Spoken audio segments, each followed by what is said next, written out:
नमस्कार। बंगाल विशेष में आप सभी का बहुत स्वागत है, अभिनंदन है, वंदन है।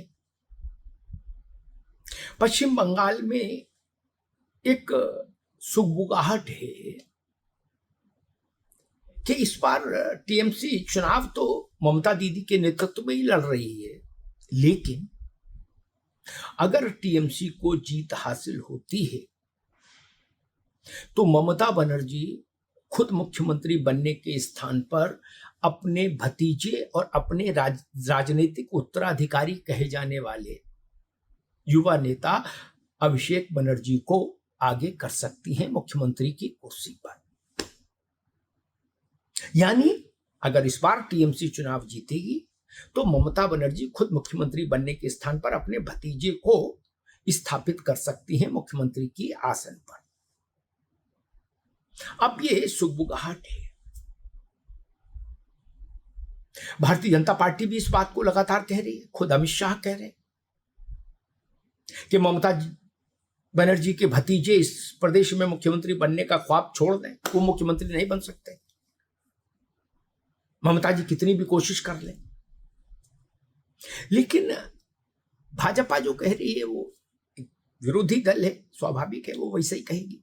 लेकिन कुछ संकेत ममता जी की ओर से भी आ रहे हैं क्या?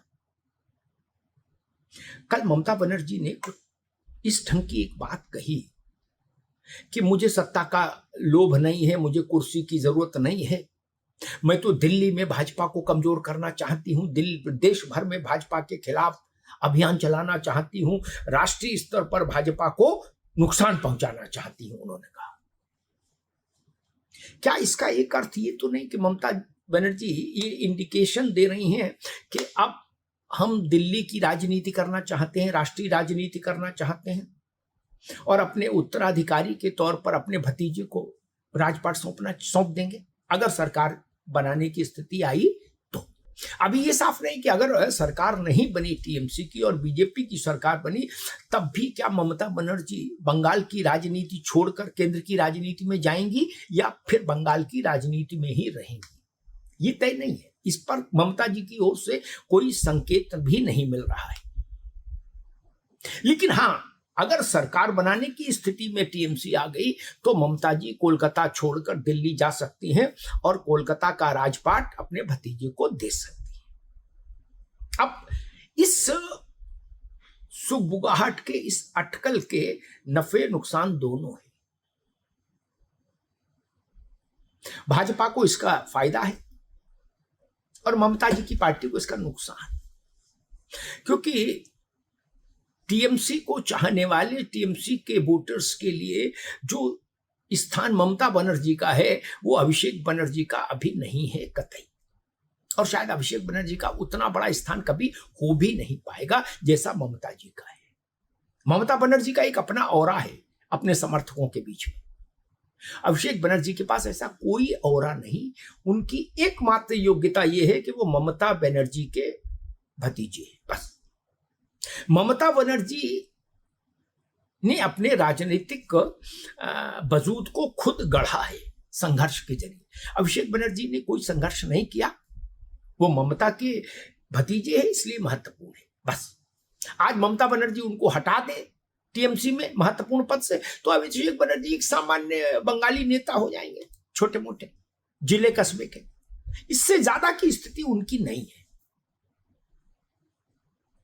वैसे समझ लीजिए जैसे बसपा में आकाश आनंद मायावती के भतीजे हैं इसलिए आप महत्वपूर्ण है। मायावती अभी आपको विड्रॉ कर ले, घर के अंदर बंद कर दें तो आप किसी स्थिति में नहीं रहेंगे।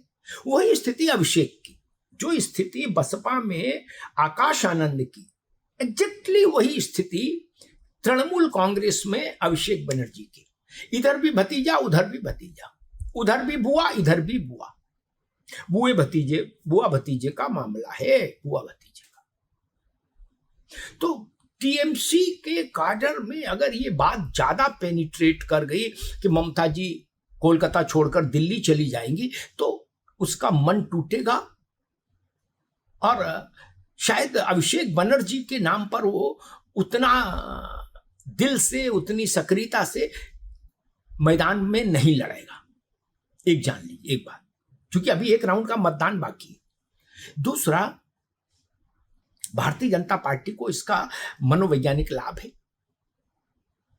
इसीलिए अमित शाह अगर बार बार इस बात को कह रहे हैं कि दीदी आपका भतीजा मुख्यमंत्री नहीं बन सकता, तो वो एक तरह से वोटर्स को भी ये संदेश दे रहे हैं कि मानो दीदी भतीजे को मुख्यमंत्री बनाने की कोशिशों में लगी हैं, तल्लीन है।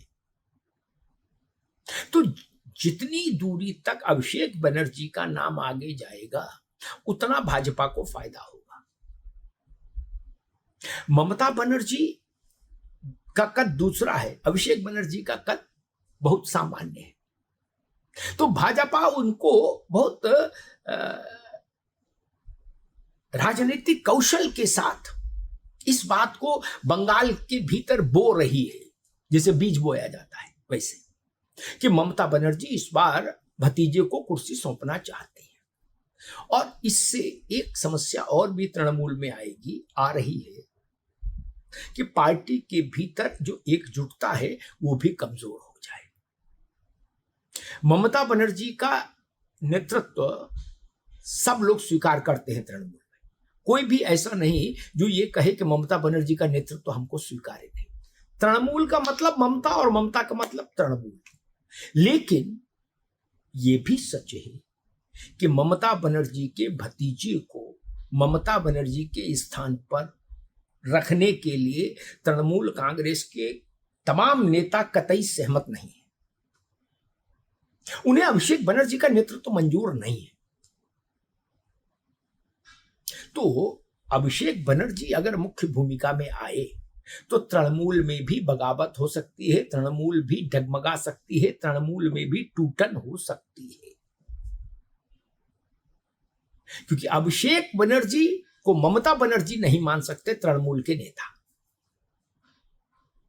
अभिषेक बनर्जी ही रहेंगे, भले ही वो ममता जी के भतीजे हो। तो इस ऊहापोह से तृणमूल कांग्रेस गुजर रही है। एक लास्ट फेज का वोट बाकी है। पहले चरण में लगभग 94% मतदान हुआ है। मतदान के इतने बड़े प्रतिशत ने सबको हिलाकर रख दिया है।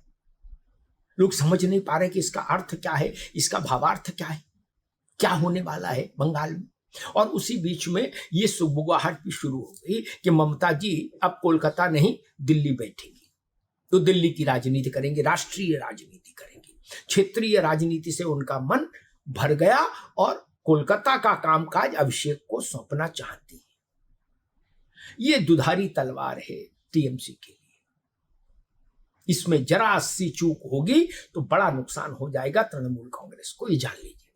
ममता बनर्जी इस बात को अभी समझ रही हैं कि नहीं समझ रही, नहीं कहा जा सकता।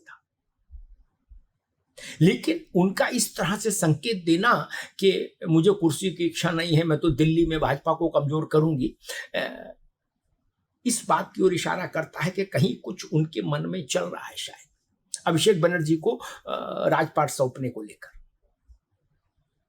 अगर सरकार आई तो आप चीफ मिनिस्टर बना देंगी, ठीक बात। और अगर सरकार नहीं आई तो अभिषेक बनर्जी क्या करेंगे? सरकार चलाना सरल है, पार्टी चलाना बहुत मुश्किल है जब आप विपक्ष में हो। क्या अभिषेक बनर्जी में वो क्षमता है कि वो ममता बनर्जी की तरह तृणमूल कांग्रेस कोलकाता में रहकर चला ले? अगर ममता बनर्जी राष्ट्रीय राजनीति करने दिल्ली आती हैं, बहुत सारे सवाल उठ रहे हैं इस वक्त। और उन सब सवालों का एक मुश्त जवाब आएगा 4 मई को जब जनादेश सामने आएगा। लेकिन हाँ, इतना जरूर है कि ममता बनर्जी शायद पीढ़ीगत परिवर्तन करना चाहती हैं। वैसे ही जैसे मायावती ने किया बसपा के भीतर, वैसा ही दूसरी बुआ, भारतीय राजनीति की दूसरी बुआ ममता बनर्जी करना चाहती हैं तृणमूल के अंदर। धन्यवाद।